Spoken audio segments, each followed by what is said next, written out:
Hi, I'm Spencer Schunk, and this is Old Movies for Young People. Today, I'll be discussing one of the greatest female stars of Hollywood's golden age.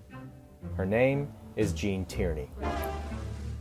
While on a family trip to Los Angeles at the age of 17, Gene's mother decided they should visit a cousin who was a Hollywood producer.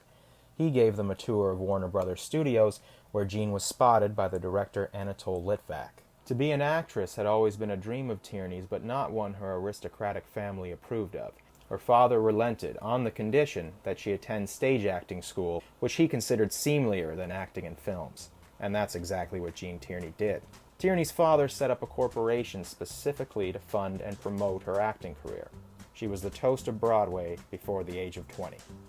Darryl Zanuck, the head of 20th Century Fox, attended a performance of The Male Animal and instructed his assistant to sign Tierney to a studio contract. Later that same night, Zanuck visited the famous Stork Club, where he saw a beautiful young woman on the dance floor, and he told his assistant, "Forget the girl in the play, sign the one dancing." It was Tierney again, sporting a completely different look.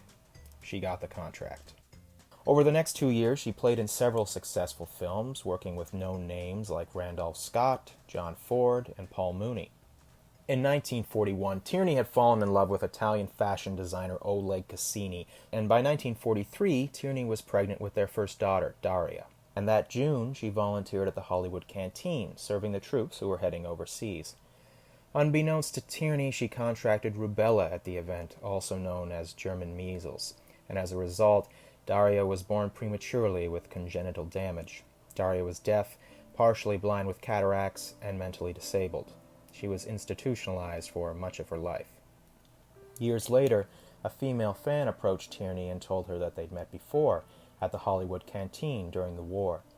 The woman confessed that she'd been sick at the time, but she broke quarantine because she just had to meet her favorite star. Through the 1940s, Tierney made some of her most memorable films. She received her only Academy Award nomination for Best Actress for the role of Ellen Barrett, one of the great femme fatales in cinema history. While Tierney reached the pinnacle of her fame, she also began to visibly struggle with manic depression. Tierney consulted a psychiatrist and was then admitted to a facility where she received 27 shock treatments. She tried to start a normal life as a salesgirl in a New York dress shop. She was soon recognized by a customer, and her name was again in the tabloids. My favorite Tierney film and personal recommendation is Leave Her to Heaven.